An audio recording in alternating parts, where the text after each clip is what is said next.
सगळ्यात आधी तर आपल्याला इथे अळूची पानं लागणार आहेत. ही 5-6 अळूची पानं आहेत, मध्यम आकाराची आहेत. तर सगळ्यात आधी तर अळू आपण चिरून घेऊयात, म्हणजेच याचं जे देठ आहे ते काढून घ्यायचंय आणि यासोबतच ज्या जाड-जाड शिरा आहेत, त्यासुद्धा अशा हलक्या हाताने आपल्याला काढून घ्यायच्या आहेत. जाड शिरा आणि देठ सगळ्याच पानांच्या काढून झालेले आहेत. आता ही पानं मी स्वच्छ धुवून निथळण्यासाठी ठेवते. तोपर्यंत एक चटपटीत मसाला तयार करून घेऊ.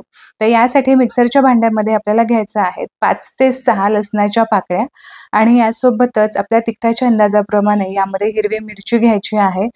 अर्धा इंच आल्याचे तुकडे घेतलेत आणि यासोबतच गूळ आवर्जून घालायचा, म्हणजे जी टेस्ट आहे ती बॅलन्स होते.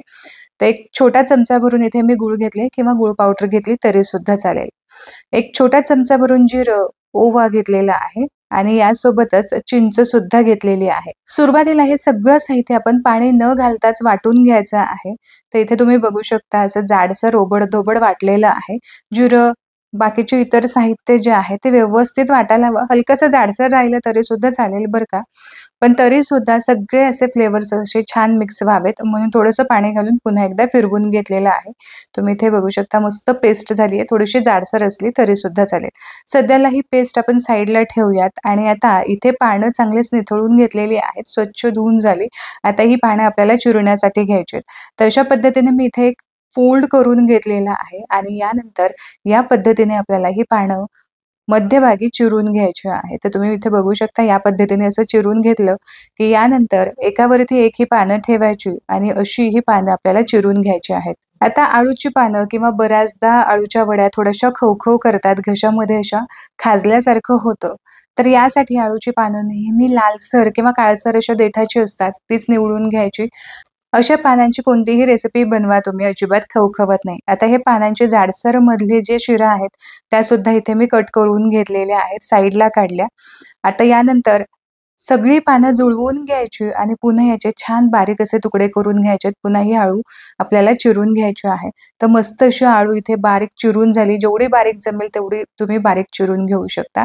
आता ही चिरून घेतलेली अळू एका वेगळ्या ताटामध्ये काढून घेऊयात. कारण ही अळूची पानं सध्या आपल्याला लगेचच लागणार नाहीयेत. तर यानंतर इथे मी 2 मध्यम आकाराचे बटाटे घेतलेले आहेत. यावरची साल काढून स्वच्छ धुवून घेतलेत. हे बटाटे आपल्याला जाडसर असे खिसून घ्यायचे आहेत. तर तुम्ही ते बघू शकता.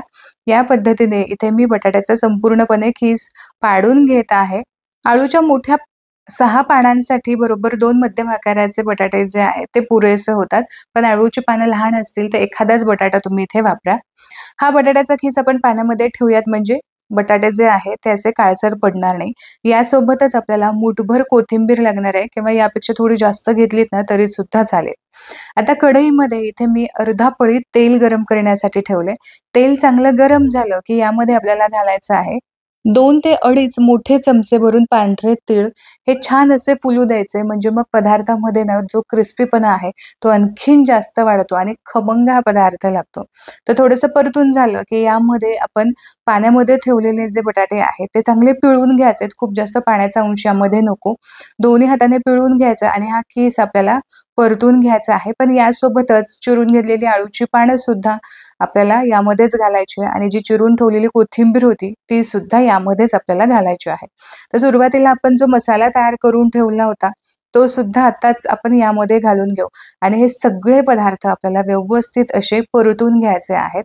तशी तर कोथिंबीर आणि आळूची पानं शिजण्यासाठी फार वेळ लागत नाही. पण आपण यामध्ये बटाटा सुद्धा घेतलेला आहे. तो बटाट्याचा खीस व्यवस्थित शिजायला हवा यासाठी आधी थोडंसं परतून घ्यायचं. झाकण ठेवून याला छान वाफ द्यायची आहे. तर अधेमध्ये तुम्ही काय करायचंय, झाकण काढून पुन्हा एकदा हे मिश्रण वर-खाली करून घ्यायचं. म्हणजे मग बटाटा शिजला आहे की नाही हे सुद्धा तुम्हाला कळेल आणि सगळा बटाटा, सगळं साहित्य व्यवस्थित असं शिजलं जाईल.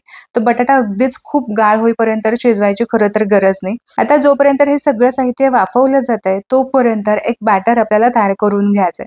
तर यासाठी इथे मी 1.5 वाटी भरून बेसन घेतलेलं आहे. यामध्येच अर्धा छोटा चमचा भरून हळद घालायची. 2 चमचे भरून इथे मी लाल तिखट घातलेलं आहे. हे थोडंसं कमी तिखटाचं आहे. आधीच आपण मिरची सुद्धा वापरली होती. यासोबतच 1 टीस्पून गरम मसाला आणि चवीपुरतीचं मीठ आत्ताच यामध्ये घातलं. सगळे कोरडे साहित्य व्यवस्थित मिक्स करून घ्यायचे आणि एकदा मिक्स झाले की यामध्ये पाणी घालून आपल्याला छान पातळ असं बॅटर तयार करून घ्यायचंय. अगदी डोश्यासारखं पातळ सुद्धा नकोय, पण तरी देखील हे थोडंसं दाटसर असायला हवं. म्हणूनच खूप जास्त एकाच वेळेस पाणी घालायचं नाही, थोडं-थोडं करत पाणी घालायचं आणि अंदाज घ्यायचा आहे.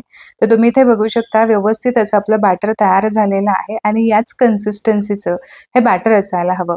आवडत असेल, हवं असेल तर इथे तुम्ही 2 चमचे तांदळाचं पीठ जरी यामध्ये ॲड केलं तरी सुद्धा चालेल.